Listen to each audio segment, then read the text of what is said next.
This is A View from the Bunker. Now, here's Derek Gilbert. How does one go from being an expert in dog training to CEO of a Christian media ministry? Welcome to A View from the Bunker. I'm Derek Gilbert. That is the subject of conversation here with our guest.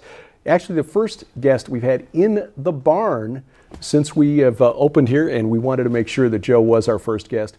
He has taken over as the CEO of SkyWatch TV. He is the host of the program, an author, and also an expert in holistic health, natural health. We'll talk about that as well. Joe Ardis Horn. Joe, thanks for coming out and joining us.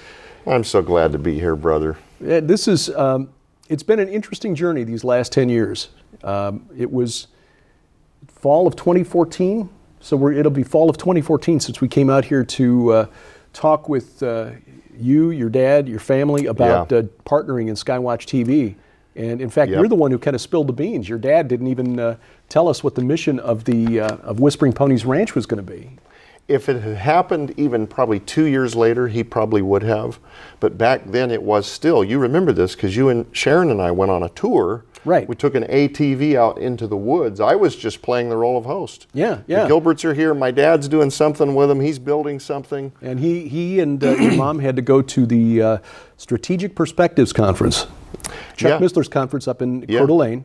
And so he left you as our chaperone. Yeah, and it was great. I remember fun. very clearly because we're driving in the ATV and you said over there's where the zip line's going to be, and we're going to zip lines. What? Yeah, so the Gilberts had no idea about this place called Whispering Ponies Ranch. Yeah. I'd never heard of it. It wasn't a part of my dad's talking points. It was all about the potential of getting you here to help him with SkyWatch TV. Yeah. Which, man, in 2013, 14, it was still like an embryo. It was mostly just an idea and a hope and a roll of the dice. Will people receive this? And kind of a response to his inability to get books that he was publishing at Defender on other people's programs.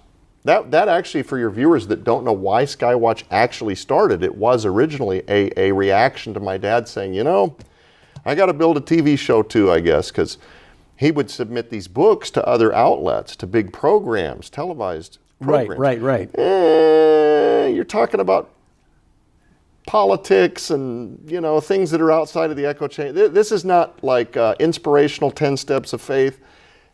Probably too hot for TV. Yeah. We got to do it ourselves. Giants? Giants and the Nephilim and UFOs. And Ezekiel's wheel and Genesis and the book of Revelation's dissected. It did not fit the inspirational hour with brother so and so. He's like, we're going to have to start a TV show. Yeah. And while this was going on, Sharon and I had. We first met you back in 2011 at the Supernatural Science and Prophecy Conference. I remember that night, yeah. Tom Dunn and the late Russ Disdar had put that together back in, it was Akron, Ohio. Mm-hmm. Canton, Ohio. Yeah, that rings a bell. And we had been podcasting for, about 5 years at that point through PID Radio, Appearing into Darkness, which we are still doing. We are like... A fellow interviewed me on his podcast the other day. It's the godfather of Christian podcasting. Like, really? I want to jump in. I'm like the OG, I guess. No, I want to jump in on this. So as God is my witness, the first time I heard the word podcast was my dad referencing this couple that he had met called the Gilberts.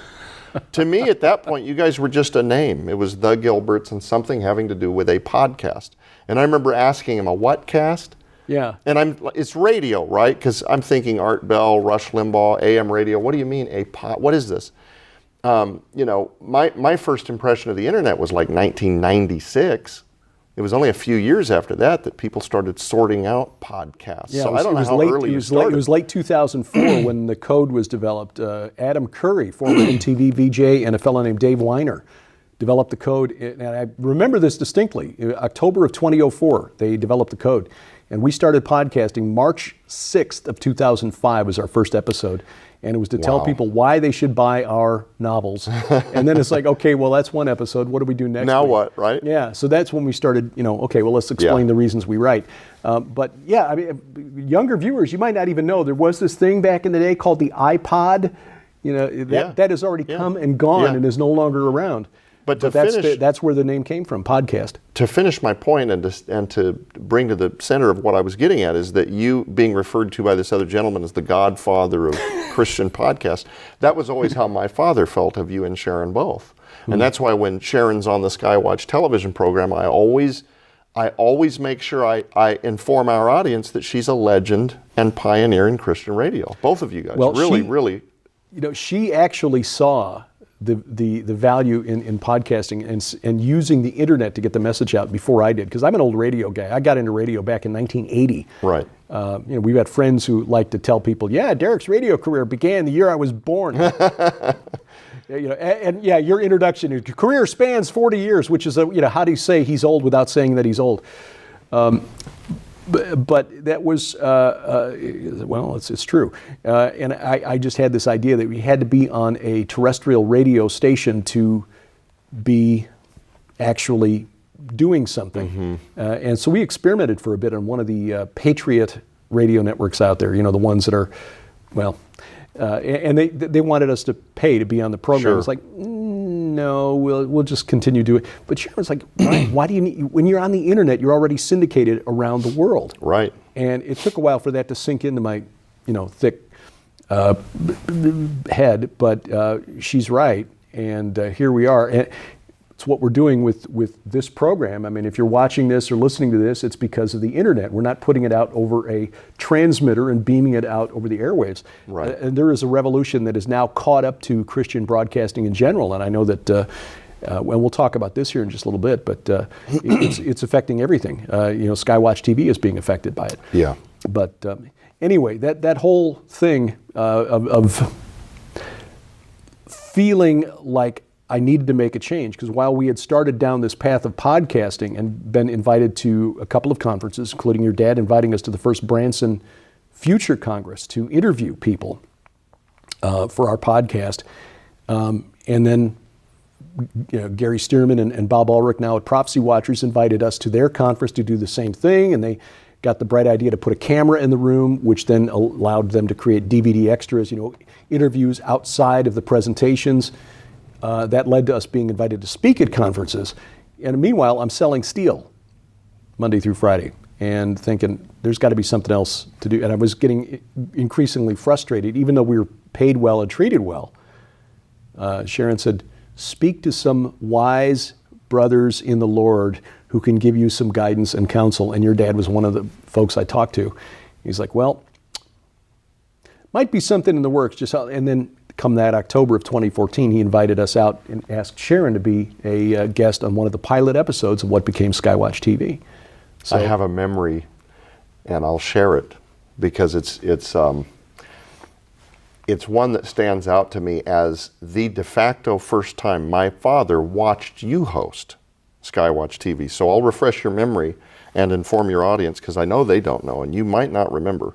But you had come down and you were going to watch. You had decided that you were going to accept this partnership with my father and come to work for SkyWatch TV. And I don't remember the details about when you were going to start hosting. At the time, Gary Stearman was kind of realizing that to do that and Prophecy Watchers and to go back and forth from Oklahoma back and forth, the idea that Gary Stearman, who was the original host of SkyWatch the TV program, we needed to do something to help Gary focus more on Prophecy Watchers. Remember that whole thing where right. we were going to have two studios in this, and we're going to turn the cameras around. One of them looks different. Do you remember any of that? Vaguely. This is like 2012. We're having these talks, and they're driving down, and we're looking at studios and stuff. Anyway.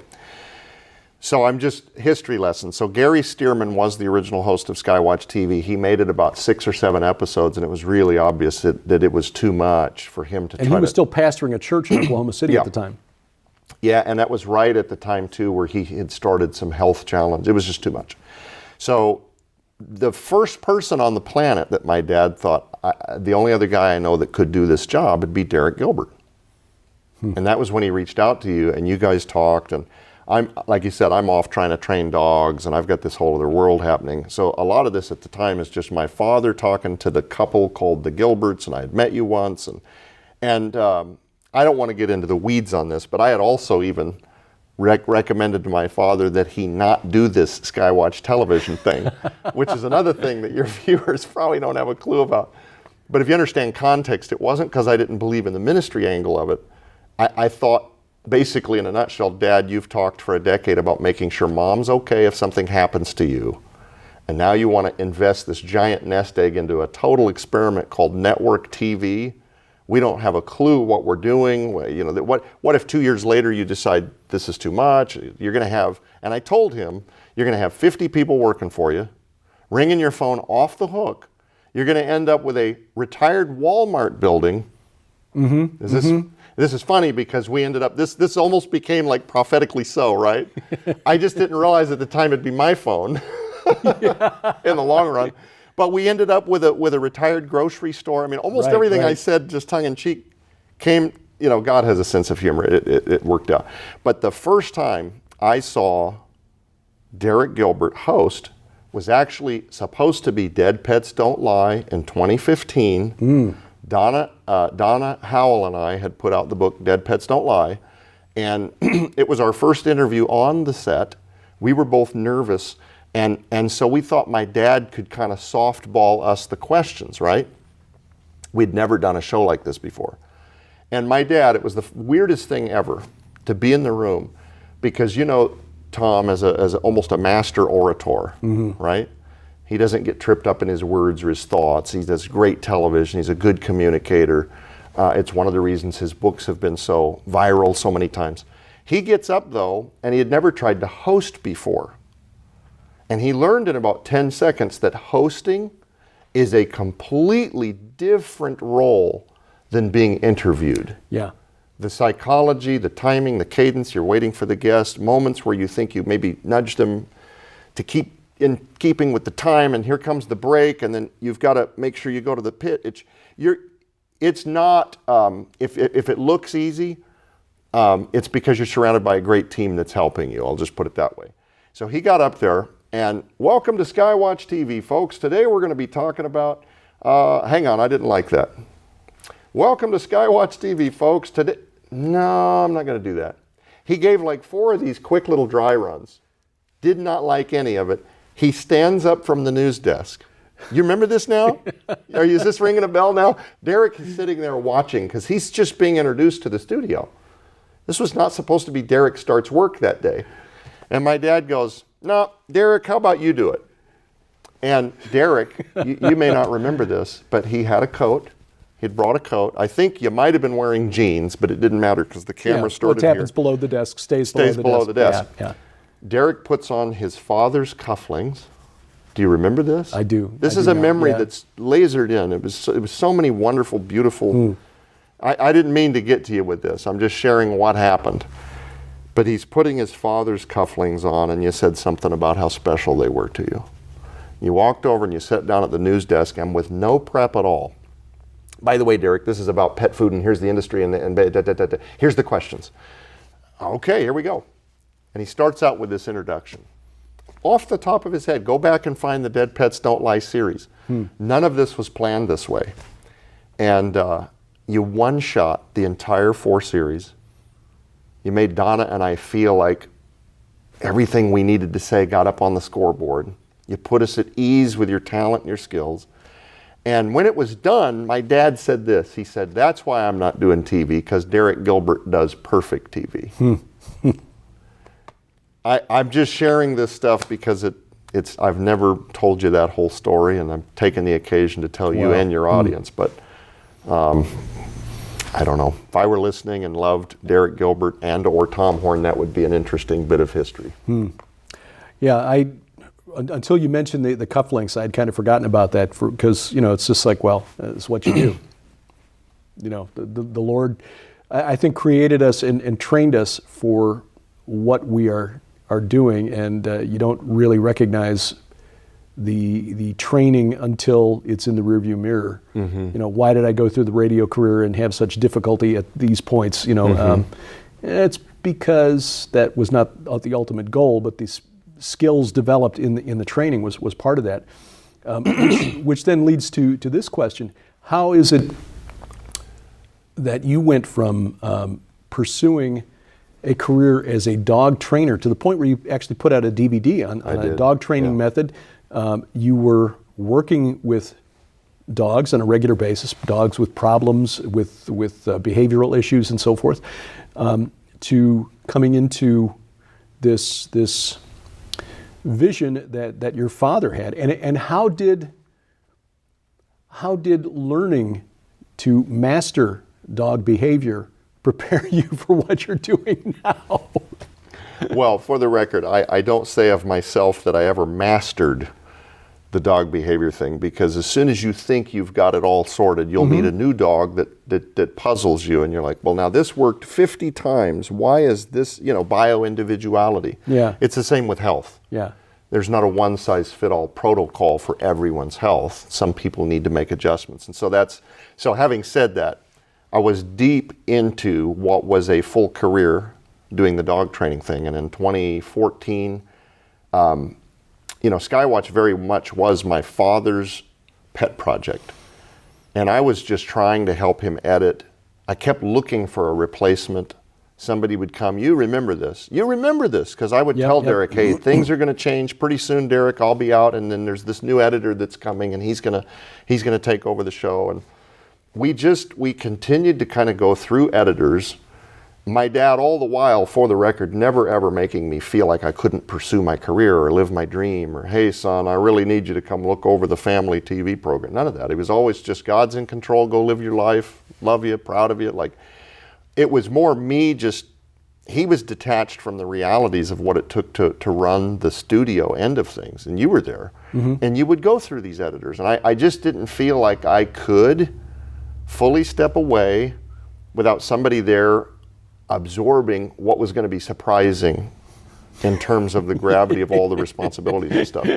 And I just didn't. I didn't want it to land on you or any of the other folks that were down there trying to help.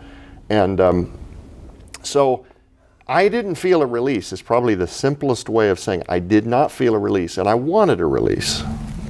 God, I'm trusting you in this season. You know where my heart is. You know where my wants are. You know what I've worked so hard to build with this dog training thing. And I was taking, just to give your viewers a snapshot, I was taking on Monday through Friday, usually at least 1 to 5 dogs a week in the week nights.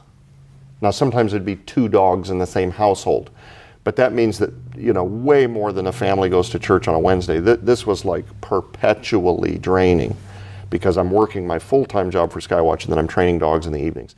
That then turned into, well, I can't fit you in, I have to do Saturday.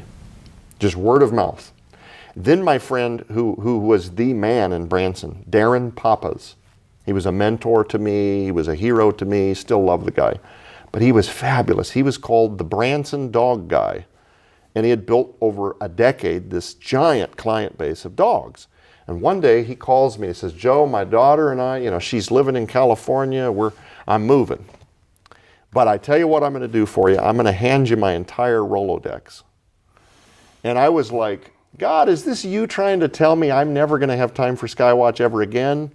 To do this thing I've wanted to do for so long? He just dropped it off in my lap. You're the guy, he said. You're the only one out here that I feel I can just tell all my clients to go see. And I had done some training with Darren. We'd worked together. And long story short, because I don't know how much of this is going to be fascinating to your viewers, but I ended up absolutely killing myself to keep my SkyWatch TV job. Yeah. And also run this full-time, crazy. And people should know at the same time that you've also got a wife and 4 children. Yes. And you're trying to fit them into the cracks between the SkyWatch TV responsibilities and your clients. Yeah, well, back then it would have been a wife and 2 children. But eventually 4. Yeah. And it's the same principle of me wanting to also be a dad and a husband and do right by God and keep my household in order and all the things. And, long story short, my good friend Debbie Short, who I've talked about many times, and Sharon is off camera nodding because she's met Debbie. And Debbie has a gift, and certainly God has used her in our lives to bring perspective numerous times. And I was talking to her on the phone one day, and I said, Debbie, I don't know what to do. I've got this career. I can't tell if God has just dropped it off in my lap. Here, man, that should be obvious. It's a full-time, this is your dream. but I did not have a peace. And it was also starting to wear me out for other reasons, because I didn't have a release. I just spiritually felt kind of, one leg is in one camp, one's in the other, and I was trying to do it all, and I was wore completely out. And Debbie said, Joe, as I hear you talk, I am seeing a marlin. And she goes into this deep sea fishing thing. Okay. And she says, in fishing, a marlin is one of the most prized catches to the fishermen. Mm-hmm. But they're very rare, they're very difficult, and they put up a long fight. So for those that have them on the wall or whatever as a trophy or a prize, they've really worked for it. And she said, not to get into the ethics of fishing or putting a fish on a wall, but just metaphorically speaking, she said, as you're talking, I see God like warring with you to get you to see what he's asking you to do, to surrender, to give up the things that you want and that you feel are things you've worked so hard for. I feel like you need to take this next level, really pound the gates of heaven and ask him for clarity. And as soon as we had that conversation, I started letting my clients know that I was unavailable. And I started trying to responsibly wean them from a dependency from me. I tried to turn them over to this other individual who was, hit and miss. And I ultimately think some of these clients just did not end up with solutions. But I then went in like 2015 hard into SkyWatch.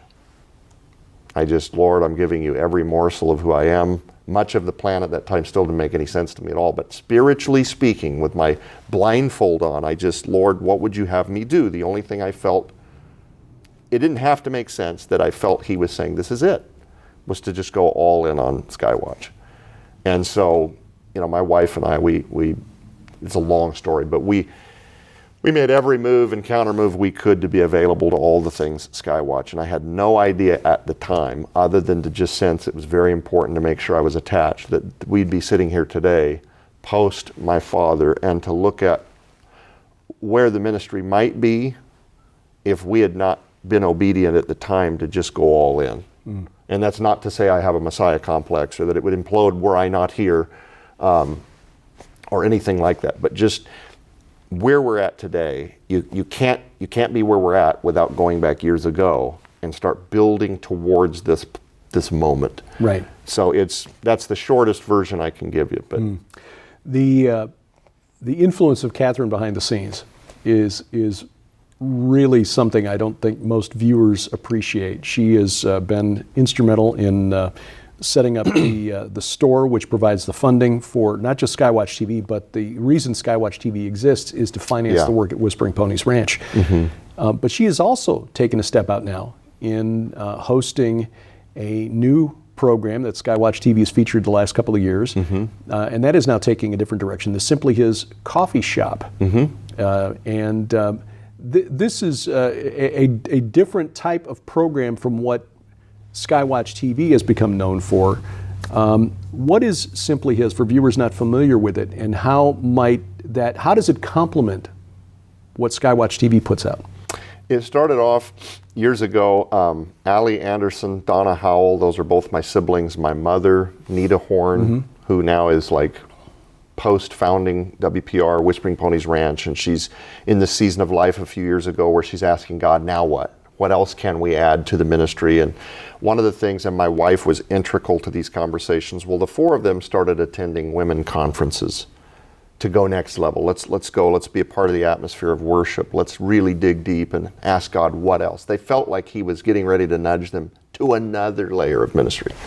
And so I'm collapsing this, but following one of, I want to say it was women of, my wife would know, but the Women of Influence conference, I think, something to that effect was in 2020, and they attended this thing, or no, it would have been 2019, I think. Right, because before the lockdowns. Pre-COVID lockdowns, yeah.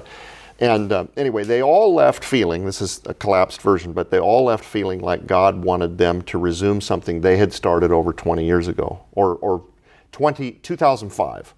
So, 17 years ago, 16 years ago at the time.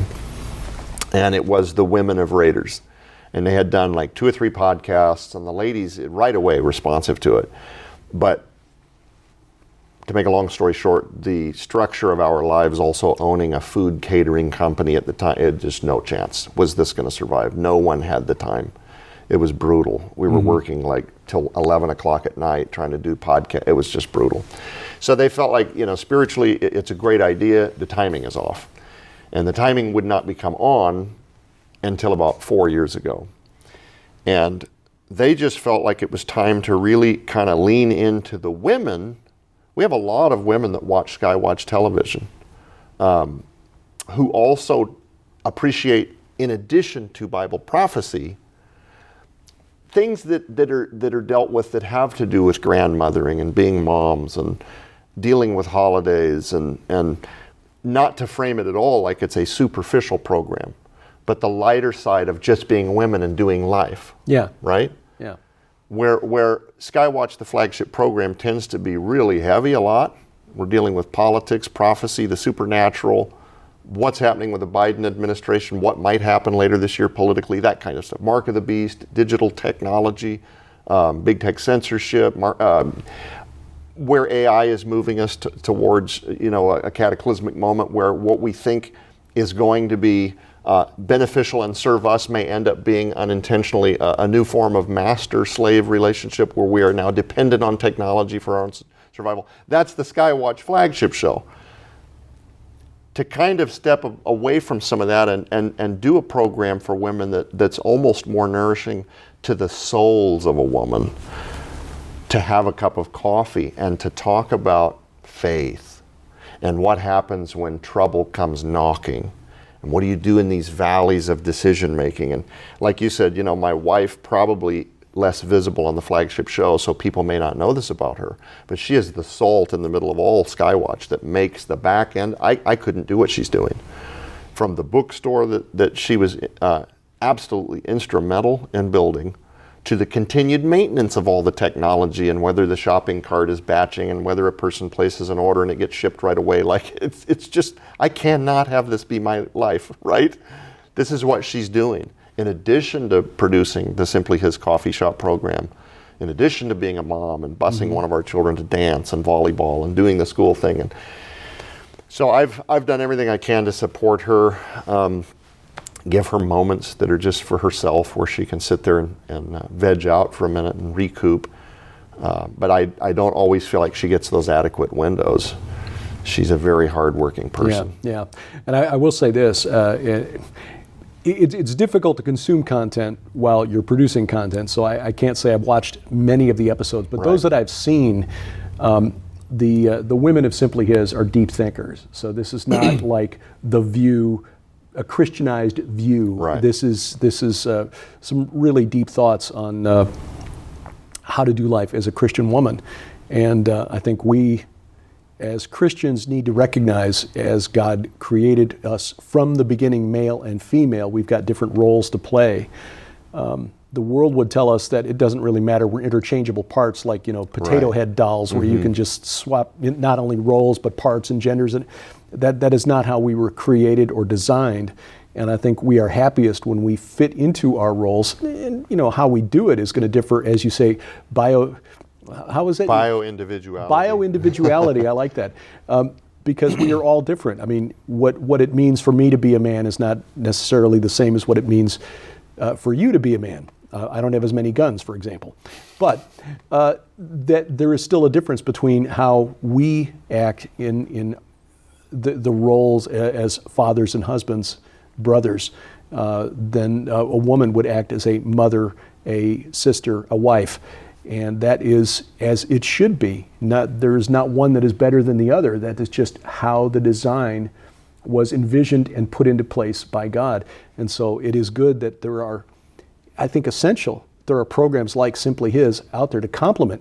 And quite frankly, something Sharon and I have talked about for many years, that would be wonderful if we could ever find the time to do something similar where me, you, Dakota, John, sit down and do something, for men. Right. Yeah, it doesn't have to involve, cigars and cold drinks, but, there are pizza ministries and football, out. all the standard stigmas that get attached to man time, right? Right, yeah.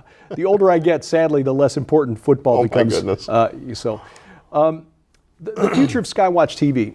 We kind of touched on this earlier on, how broadcasting has changed, and I can speak to this with some inside knowledge, having been in professional secular broadcasting from 1980 through about 92, and then again in 2006 and 7, where I was on the radio. I don't know how many of our viewers know this, but I was actually offered an opportunity back in 1997. Is that right? No, 87. 1987, when QVC, the shopping network, was being set up in Philadelphia. I was on the air at a top 40 station there, and I was offered an opportunity to become one of their first on-air hosts. And I turned it down because they wouldn't let me keep my radio job.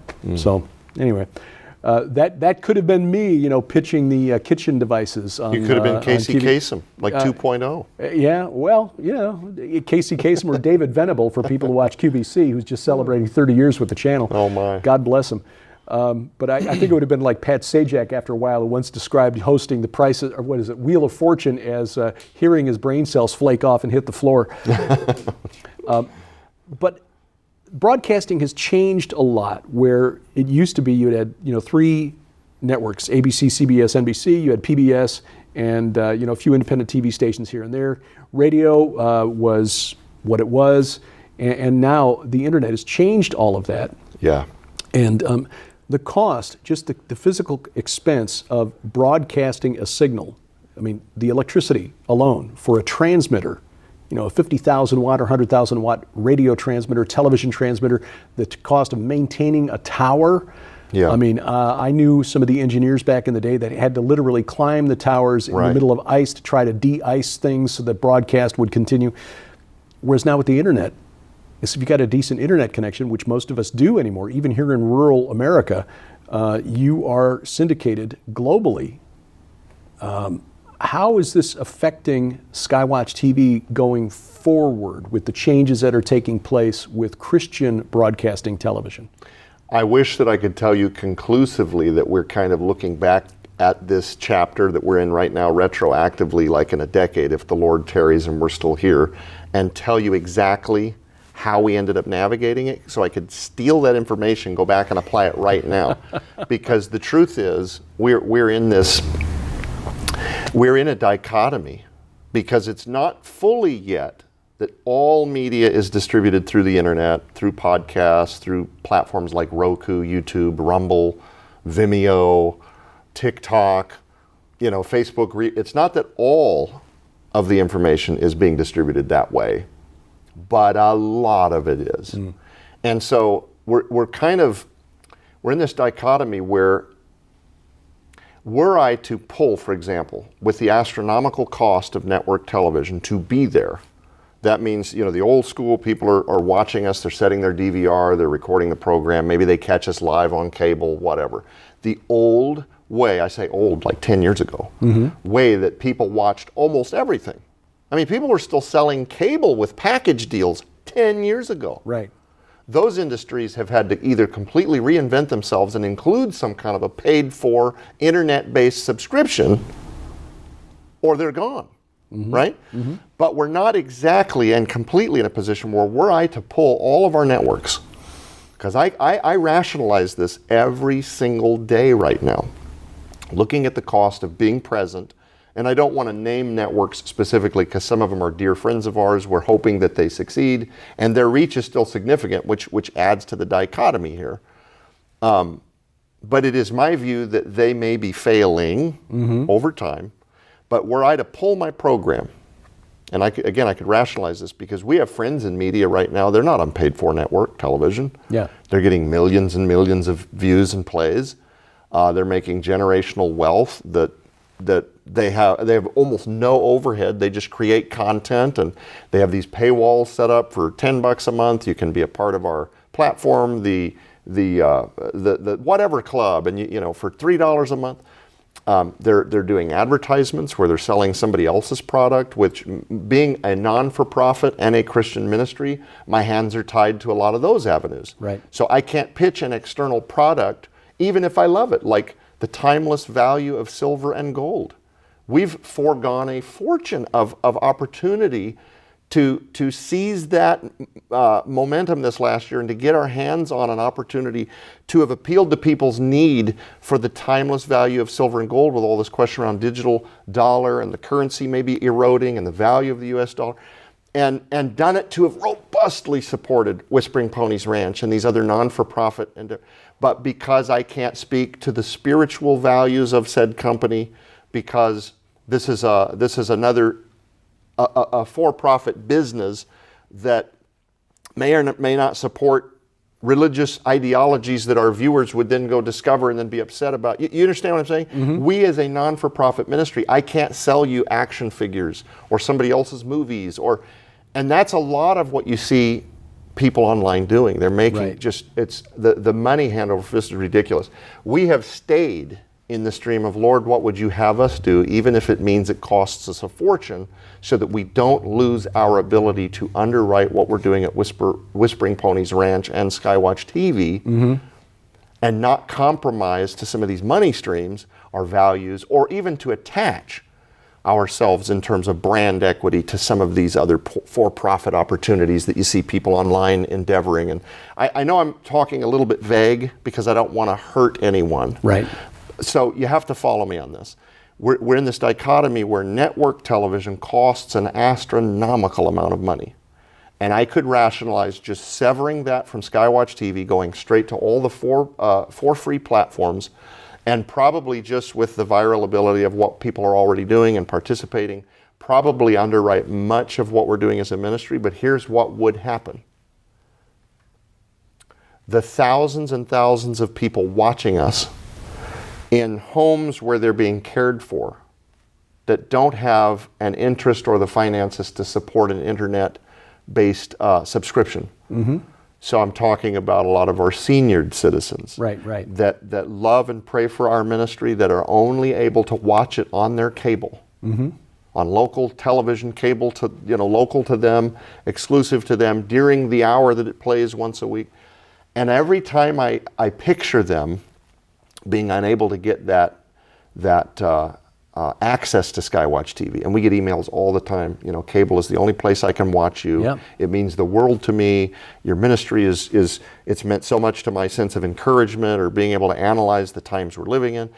In order to chop the syndicated networks off, I'd have to, at this juncture, make peace with the fact that a giant swath of our supporters at Whispering Ponies Ranch and viewers and out of the country, places where they restrict access to the internet, but go figure, have access to cable channels that are replaying the program, I'd have to just guillotine them from the equation. So I don't know if that was way too much information or if it was the answer to the question you were asking. No, it sounds like we're in it's convoluted, and there's a ton of overlap. Yeah. But we're still in the middle of that transition, right, where until I can point to something that says, okay, we no longer have to pay for network TV, but I also don't have to ostracize or lose these people that love the show. So it's impossible at this point. We're just doing the absolute best we can to kind of pacify all the needs, but there's a lot of restrictions. I will say this, and I know this because I had to set it up for SkyWatch TV, and Sharon and I use it for what you're watching it right now, whether you're watching this on our app, which we encourage you to get, or Roku or Apple TV. Soon, by the way, we can announce that it will be available on Fire TV and Google TV, as well as the developer at Subsplash are working on getting those apps out within the next few weeks. SkyWatch TV likewise will be available on Amazon Fire TV finally. We've got Fire Sticks, love Amazon Fire TV, love Roku, Apple TV, a little expensive yet, but if you've got one, we're there, as is SkyWatch TV. But I will tell you that the cost through the developer that has developed the app for SkyWatch TV and for Gilbert House Ministries, as well as a number of our friends, Prophecy Watchers, the PTL Network, and so on, Subsplash, used by many, many Christian media ministries. The monthly expense to be syndicated through Roku, Apple TV, Google TV, Fire TV soon, and of course through the app itself, is less than it would cost for one 30-minute segment on a local television station. Forget about one of the big networks TBN or Daystar or anything like that. And that's the monthly expense to go worldwide. And this is what Joe is talking about when you're talking about the expense and the difference between paying to be on a network that is carried on Dish or DirecTV or a local cable system, I just had an exchange via email with a senior whose local cable system just dropped the network that was carrying the Jim Bakker show. And she knew that we are, friends with the Bakker family and wanted to know what was going on with that. And I said, I don't know. I don't know.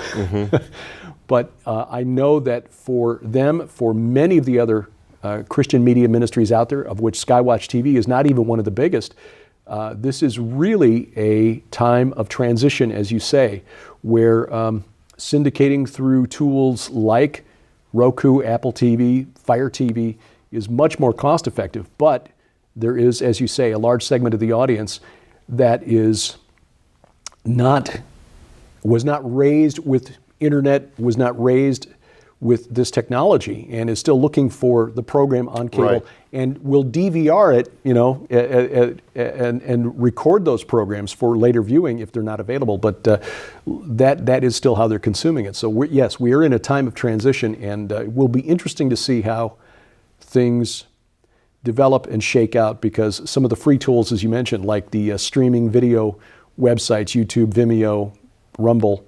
Rumble seems to be the least inclined to censor or cancel, but you're not paying to be on that platform, so you never know when that day might come. Certainly we've had our experiences with YouTube, SkyWatch TV in particular, but we also have had individual programs spiked for saying things that we didn't even say. So anyway, well, we're certainly entering a consequential period of time, and we look forward to seeing what the Lord brings, and happy to partner and fly alongside SkyWatch TV. Joe, we appreciate you, your family. You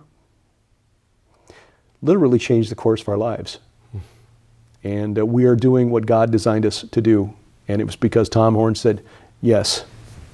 And so we are blessed to call you our friend, brother. Well, and likewise, I want to continue to partner together, because I think we're stronger when we band together than we are to be jealous over viewerships, or who got some part of an audience that might have split off to see something the Gilberts were doing something. So people need to know that the Horns adore the Gilberts, and in every way we can, if there's ways that we can partner together to continue this symbiotic relationship. We love you guys. And you say I've altered the course of your life. I'm humbled by that comment.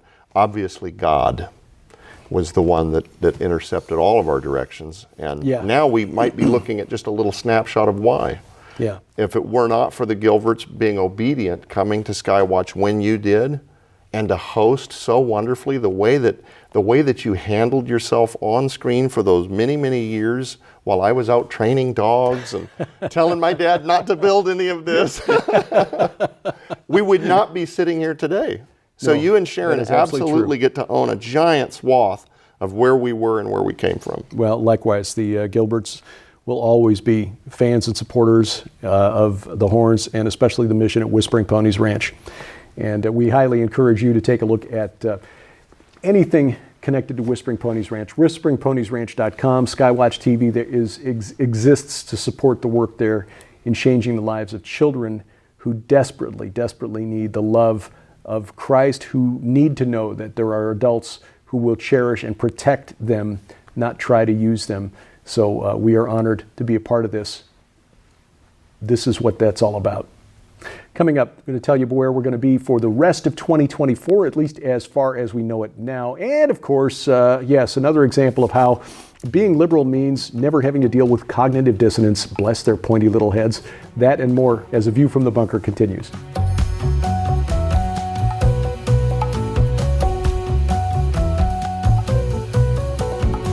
It's a new month, and we have a new special at the Gilbert House online store. We have a crazy, crazy deal on all of our DVDs. They are, regardless of the retail price, they are 75% off. We keep hearing from the kids these days that everything is going to streaming video, that DVDs are old school. Oh, not for us. No, we are old school. And besides, we don't trust the internet will always be there. So take advantage of this special offer. Everything from our travel-ogumentaries. Basically follow us as we go through the Holy Land and show you the important sites at ground zero on this supernatural war, plus video teachings, presentations, and much, much more. You know, with 75% off savings on all the DVDs, as many as you want to get, you've got the money that you saved to go out and buy a DVD player. That's it.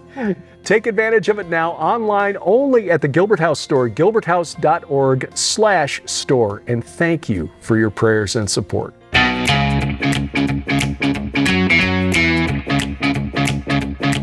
Walking the walk every Sunday night from the beautiful Missouri Ozarks. This is A View from the Bunker, online at VFTB.net. Our web hub is gilberthouse.org. You'll find my personal website, DerekPGilbert.com. You'll also find us at a number of places on social media. Social media at X, formerly Twitter, at View from Bunker, or at Derek Gilbert, and that's Derek, by the way. Threads at Derek Gilbert. But the new social media sites, Truth Social, Gab Me We Get Her, Derek P. Gilbert. And again, if you are watching on YouTube, please take a moment, subscribe, click the bell for notifications, and then if you would, just take an extra moment to guarantee we never get canceled, which is always a risk. We are finally, I think, outside of the window for a strike that was issued against us for something that was said on the program a couple of years ago. And then we just had another program that was just spiked altogether because of it was promoting harmful conspiracy theories. This goes back to 2019, an interview I did with Dr. Gregory Reed, who we will be seeing shortly, and I'll tell you about that also. But the bottom line is this. If you download our mobile app, which is available not just for iOS, Android, and Amazon Kindle Fire phones and tablets, it's available for Roku and Apple TV, and soon coming to Amazon Fire TV and Google TV as well. So those apps are in the works, but all of the others available at gilberthouse.org/app. Right now, you'll also find a link at VFTB.net. Another exciting announcement as we are finally rolling out Gilbert House Coffee. Tell you about that in just a couple of minutes. And also where you can see us and our good friend Dr. Gregory Reed, the guy who got us canceled almost, in just a couple of minutes as we lay out the schedule of conferences for the rest of this year. But first, this item, Billy Graham once said that if the Lord doesn't judge the United States, he owes Sodom and Gomorrah an apology. And I think we've got more truth, more evidence that that is absolutely true. As yesterday, U.S. Capitol Police, as I'm recording this on Friday evening, Friday, February 2nd, Groundhog Day. So Thursday, February 1st, U.S. Capitol Police announced there would be no criminal charges for the men involved in the filming of an explicit porn video inside the Hart Senate office building, room 216 to be precise.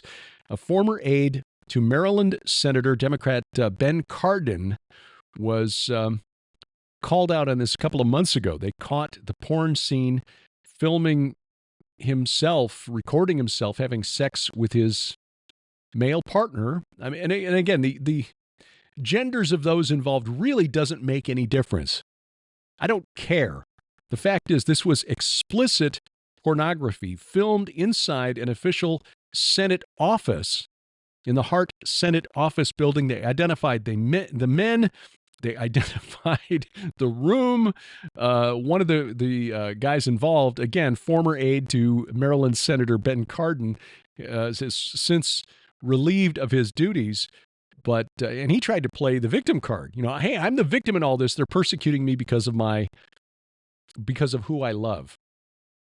No, we're persecuting you because you on company time, presumably, inside an office reserved for the workings of the government of the United States of America, filming explicit sex scenes, presumably to share through some online site.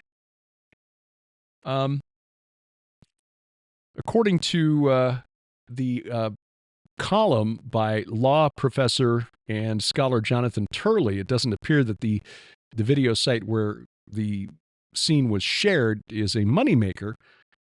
Doesn't really have any relevance as far as I'm concerned, but according to the U.S. Capitol Police, while it appears to be in violation of congressional rules, they claim that there doesn't appear to be any law against it, so no charges will be filed. Now, Turley says that's not entirely true. There are provisions in the U.S. Code that protect property of the United States government from willful depredation or attempted depredation, misuse of public money, property, and records, and so forth. But the Capitol Police have argued that this really doesn't matter. It's just personal purposes, no harm, no foul. So apparently you can film. According to U.S. Capitol Police, Congress now has legal sanction to be as obscene as they want to be because no charges will be filed. And yet, those who walked through the Capitol on January 6th respecting the velvet ropes and the Hall of Statues and all that, some of those folks spending as much as 20 years in prison. Once again, proof that being a liberal in these United States means never having to deal with cognitive dissonance. Bless their pointy little heads. Well, we have got a calendar that is filling up for this year, and actually want to ask your opinion on something because there is an event that might jump to the front of the line just about. And we'll talk about that first before getting into these other things here. And that would be the possibility of joining Sharon and me on what we're calling, and what Lipkin Tours is calling, a solidarity mission with the State of Israel. As you know, we've moved our Israel tour from March to November already because of the ongoing conflict between Israel and Hamas, and the fact that it looks like things may even escalate. As I'm recording this on the afternoon Central Time U.S. On Friday, February 2nd, news broke this afternoon of airstrikes by the United States against militant sites inside Syria and perhaps even elsewhere connected to the Iran Revolutionary Guard Corps, believed to be responsible for the deadly attack against a U.S. outpost in Jordan called Tower 22 last Sunday morning, in which 3 U.S. soldiers were killed and more than 40 injured, some with traumatic brain injuries. So this obviously has an impact on the security of our tour. There are places, for example, in the north of Israel that we have been before and would like to go again. Caesarea Philippi in particular, which is part of that zone that's been evacuated. Some 80,000 Israelis still away from their homes in the north because they're just too close to Hezbollah for them to be secure. So, but this solidarity mission would probably be in the May timeframe. It would be a small group, 20 to 30 people only. It would be 7-day, 6-night accommodations in Jerusalem at a 4-star hotel. That is still secure and safe. That would involve visiting some key locations connected to the October 7th attack, like the site of the Nova Music Festival, visiting the town of Sderot in the Negev, where the police headquarters was besieged and overrun. One of the kibbutz or kibbutzim that was attacked, having a barbecue with IDF soldiers just to meet them, talk with them. We'd also go to Hostage Square in Tel Aviv. This is really just about bearing witness to what has happened there and then being able to share that with our friends and families when we come back home. Would you be interested in this? We've not made a firm decision yet as to whether we are going to do this. Obviously, this escalation this weekend by the U.S. Following last weekend's attack on that U.S. outpost in Jordan may have an impact on things. We're just trying to gauge a level of interest. The cost, according to Lipkin Tours, would be about $1,950. That's $1,950 U.S., and that is for the land package only. In other words, the time in Israel. That does not include airfare to and from Tel Aviv. This would also be a blessing to Lipkin Tours and to the economy of Israel, which frankly is really struggling right now. Out of 9 million people, about 1 million have been called up into the reserves, including CEO Aaron Lipkin of Lipkin Tours, and at least one of his tour guides that we are aware of, and some family members of his. The archaeologist, they spent a day with us at Gilgal Rephaim back in March of last year, is also now with the reserves. So just trying to get a gauge on this. Is this something you would be interested in? You can drop me an email, derek@gilberthouse.org, derek at gilberthouse.org. Again, this would probably be in May, so it's a fairly quick turnaround. And we understand that will also have some impact on the level of interest.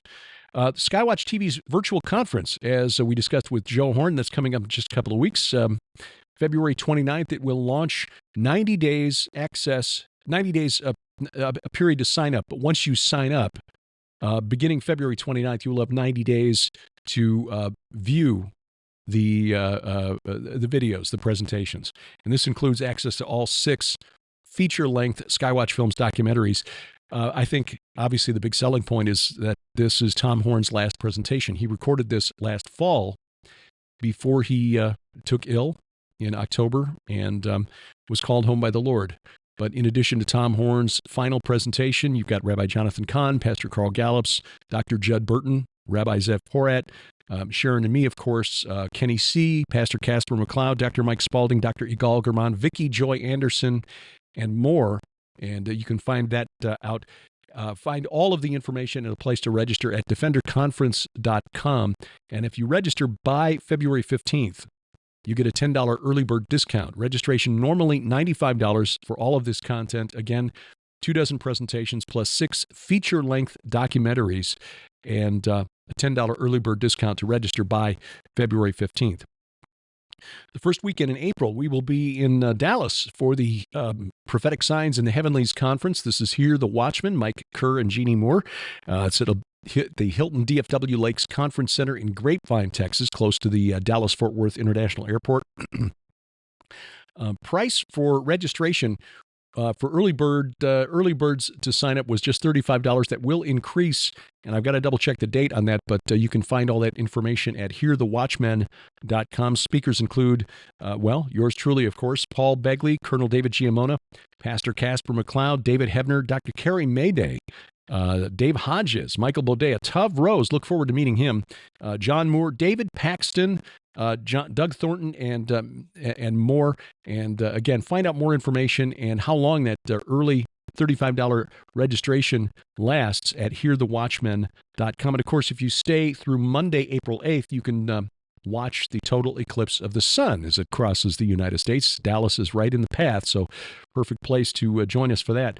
In June, we'll be at His Call Ministries in Sparta, Missouri. That's June 21st through 23rd. Sharon and me just speaking all weekend. The theme of this year's appearance or weekend retreat at the Finley River Ranch with His Call Ministries is The Gates of Hell, which is the title of our forthcoming book. That'll be out in the fourth quarter of this year.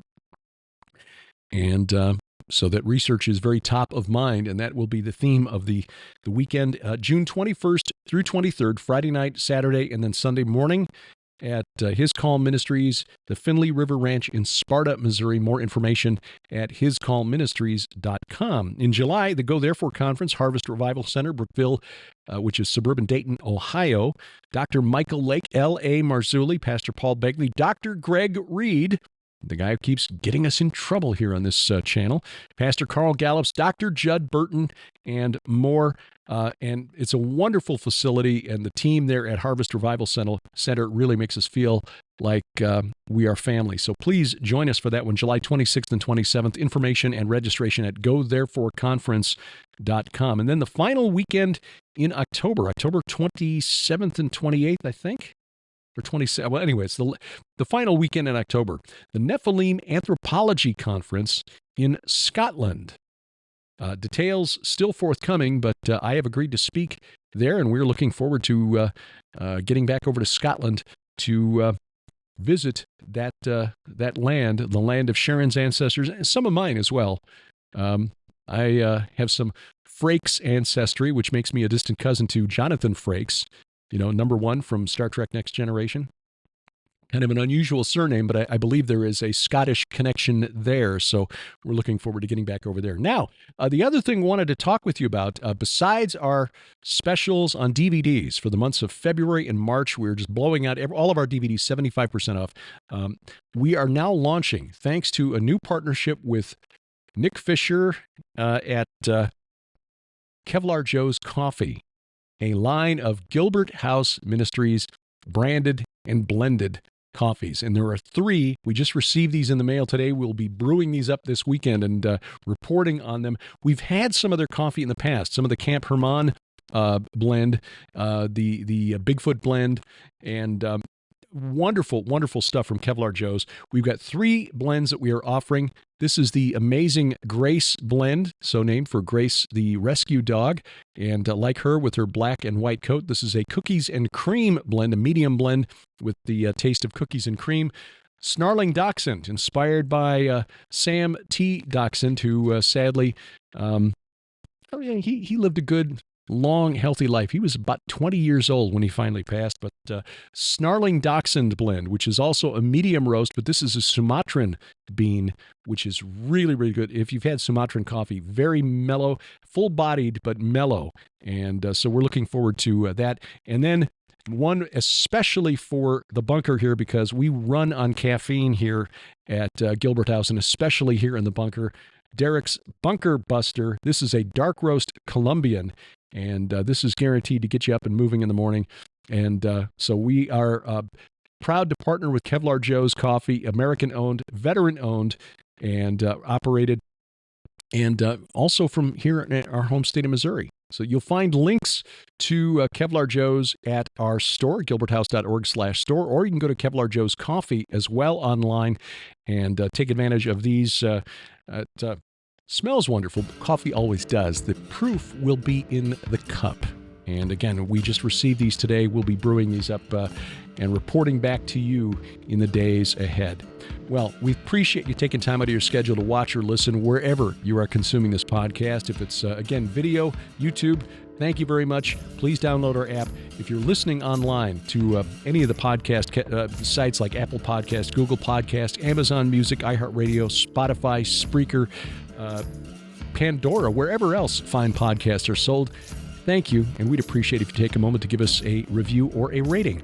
Our announcer, the inimitable DC Good, and A View from the Bunker is a production of Gilbert House Ministries, released under Creative Commons Attribution, Non-Commercial, No Derivatives 4.0 International License. We do this because we wrestle not against flesh and blood. Good night, Oliver, wherever you are.